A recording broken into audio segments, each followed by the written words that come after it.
The party had been winding down for an hour, but James was still slumped over the bar, mumbling half-finished jokes to anyone who would listen. Most of our coworkers had already left. I looked at him, tie loose, eyes glazed, glass in hand, and sighed. "Come on, man," I said, pulling his jacket off the stool. "Let's get you home."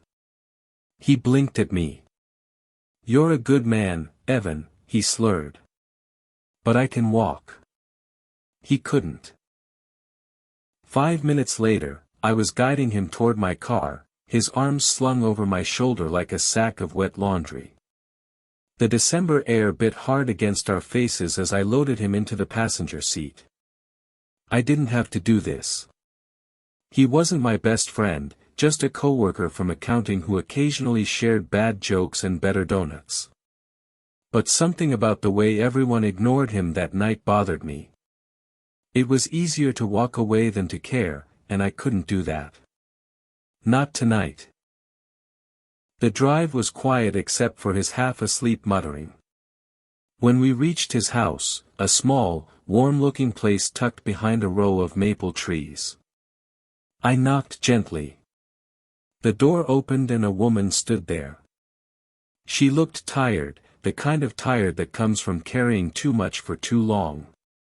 But her eyes softened when she saw her husband leaning on me. "Oh, thank God," she whispered. I was so worried. She helped me guide him inside, murmuring something about how he promised not to drink too much. I set him on the couch, grabbed a blanket from the armrest, and covered him. When I turned to leave, she stopped me. "Wait," she said quietly. "Thank you. You didn't have to bring him home." I shrugged. "It's nothing. Just wanted to make sure he was safe." Her eyes glistened. "It's not nothing," she said. "He's been struggling lately. You might have saved him from something worse tonight." That caught me off guard. "I'm sorry. I didn't realize." She shook her head. "You couldn't have. He lost his brother 2 months ago. Ever since then, he's been drowning himself in work and whiskey." The room felt heavy with silence.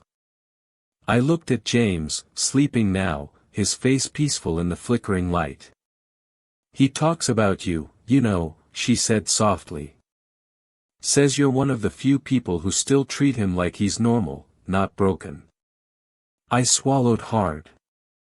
"He's a good man. Just lost." She nodded, eyes wet. "Thank you for not giving up on him. Most people already have." Before I could reply, she walked to a small shelf near the fireplace. There were family photos. James with his brother, camping trips, Christmas mornings, laughter frozen in frames. She picked one up, looked at it for a moment, and whispered, "He needs people like you right now." Then she turned back and smiled. A small trembling smile filled with gratitude and exhaustion. "Can I offer you something? Coffee? Tea?" "Coffee sounds great." I said that we sat in a quiet living room as she poured 2 mugs. She talked a little about how life used to be lighter. How grief changes people. How love sometimes just means holding on until the storm passes. I didn't say much. I just listened. When I finally stood to leave, she walked me to the door. As I stepped out into the cold, she touched my arm gently and said, "You reminded me tonight that there's still kindness in this world. That's something I won't forget." The drive home felt different, calmer, lighter. Street lights shimmered on wet pavement, and for once, the city didn't feel so lonely. At a red light, my phone buzzed with a text from an unknown number. "Thank you again." He woke up and asked how he got home. I told him a friend cared enough to bring him back safely. He smiled for the first time in weeks. I stared at the message for a long moment before typing back, "Glad he's okay. Tell him we've got work to do Monday together." That Monday, James walked into the office looking a little rough, but alive. When he saw me, he smiled. Not the usual forced office grin, but a real one. "Hey," he said quietly. "Thanks for the other night. My wife told me everything." I nodded. "Anytime, man." He hesitated, then added, "You made me realize I can't keep doing this. I'm getting help." And just like that, something shifted. A simple ride home had turned into something far more. An act of kindness that had pulled someone back from the edge. Weeks later, I got another text from his wife. "He's doing better.